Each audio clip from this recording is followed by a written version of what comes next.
Hellboy, his pyrokinetic girlfriend Liz, and aquatic empath Abe Sapien face their biggest battle when an underworld prince, Luke Goss, plans to reclaim Earth for his magical kindred. Tired of living in the shadow of humans, he tries to awaken an ancient army of killing machines to clear the way for fantasy creatures to roam free. Only Hellboy can stop the Dark Prince and prevent humanity's annihilation.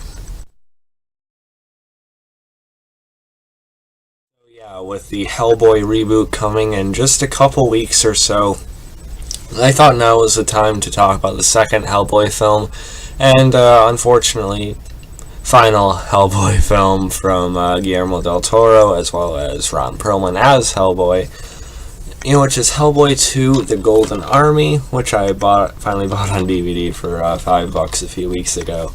I reviewed the first Hellboy movie quite a while ago, so look that up on my channel if you want to hear my thoughts on that one. More of my thoughts on that one, because the first one was pretty decent. I'm not as crazy about these movies as some people seem to be. Though I understand a lot of the care and the passion that went into this from Guillermo del Toro and Ron Perlman. I know they cared a lot about these films, but I'm just not completely blown away by them the way some people seem to be.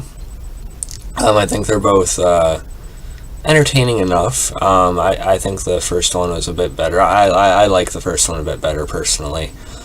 This one, on the other hand, it was alright. Honestly, it was a bit disappointing for me. And like I said, I understand the following these movies have. I understand. I really like Guillermo del Toro as a filmmaker. I think he has one of those unique eyes in the business. And I love Ron Perlman. I think he gave an Emmy award-winning worthy performance in Sons of Anarchy, so he can be a hell of an actor. But I for one am actually kind of looking forward to the reboot.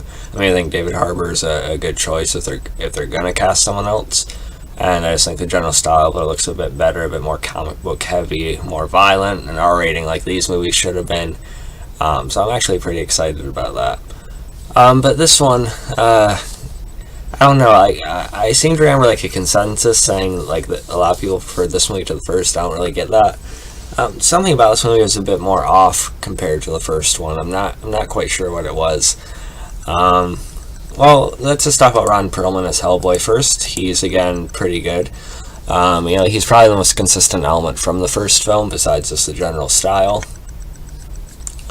But yeah, he's charismatic. He has a presence to him. He definitely embodies the character. I had absolutely no issues with Perlman in this movie. But then when you come to the, before we talk about the rest of the cast, we also do see some flashbacks to when Hellboy was much younger.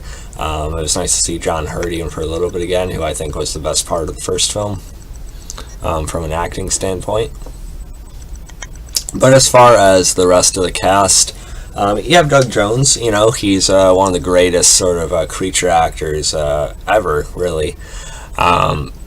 He played Abe Sapien in the first one, at least from movement standpoint, and someone else had voiced him. But in this, he does both, and he's fine. No issues with him really either for what it was. He does have a little bit of a romance with the sister to our main villain in the movie, who we'll talk about in a minute. It feels a little out of place. I don't know if it feels a bit forced, but luckily they don't go too far into it. Their romance there. And Selma Blair, who I actually liked quite a bit in the first film. I felt like she had a lot of soul to her. I liked some of her and Hellboy's more serious scenes in the first film together. But in this, for some reason, she's just a bit flat to me, and just some of her dialogue delivery, it feels off, almost kind of robotic, or just read off paper. I don't know, something is off about her in this one compared to the first. And that brings me to the villain, Luke Goss. As Prince Nuda, I didn't think he really worked. I thought he was a pretty flat villain. I don't remember much about the the first film's threat, honestly, either. But somehow he, despite looking pretty creepy, was even more kind of forgettable to me, I think. He looks creepy, but I don't know, he's just lacking a certain presence that can kind of go with that. Design. And you don't really feel any intimidation from him. I never really felt like he was a physical threat to Hellboy, even though he has a different type of fighting style. I never felt like Hellboy was in trouble facing this guy. And his plan, it's pretty typical. They try to add a bit more backstory to it and tie it into some more lore and stuff, which I did like to an extent. But it just didn't work. It just kind of, it just kind of passed by for me. And the effects, still kind of a bit dated, but, you can't really blame them on that. It's the budget they have as the time it was. But, it's pretty consistent to the first film. Probably a bit better than the first film, I guess. Yeah, and for some reason, I felt more of like a flair from Guillermo del Toro in the first film than I did with this one for some reason. I'm not sure what it was. I felt like there's more style to the first one.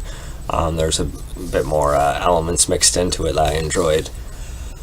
But yeah, so overall, I'm a bit underwhelmed by this one. I am still really looking forward to the reboot, and I understand the following these films have, but I wasn't really impressed with them, especially this one. First is pretty decent. I may watch that again sometime, but this one I won't really care to see again. I don't know, man. So overall, I'm giving it about a C minus, 72%. Yeah, I'm sorry to disappoint some of you, or like the two of you that actually watched this whole video. But yeah, it's just me. So yeah, let me guys thought about Hellboy 2: The Golden Army. What are your expectations of the reboot? Which of the two original films do you prefer? So yeah, follow me on Facebook, Twitter, Instagram, like, subscribe, and I'll catch you guys next time. Peace.